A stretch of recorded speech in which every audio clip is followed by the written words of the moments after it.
নমস্কাৰ, জিনুস্কে ৰেচিপি অন্য এটা ভিডিঅ'লৈ আপোনালোক স্বাগতম জনাইছোঁ। আৰু আজি বহুত দিনৰ মূৰত আজি ফাৰ্ষ্ট টাইম এটা ধুনীয়া কেক এটা বনাব ওলাইছোঁ। আৰু এইটো হৈছে আমাৰ তল কেক।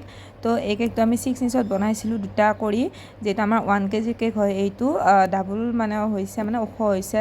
মোৰ তাত 6 ইঞ্চৰ টিন দুটা আছিলে, তো তেনেকৈ বনাইছোঁ। যিহেতু আমাৰ 1 kg কেকটো 7 ইঞ্চত বনোৱা হয়, যিহেতু ওখ আছিলে সেইকাৰণে আমি 6 ইঞ্চত বনাইছোঁ। আপোনালোকে বুজি পাইছেনে নাই কথাখিনি কমেণ্ট কৰিব।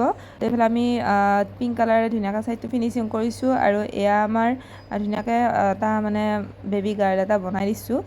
যিটো কেকৰ ডিজাইন আছিলে সেইটো আছিলে এনেকুৱা, কিন্তু মোৰটো যিহেতু অলপমান বেলেগ দেখা হৈছে।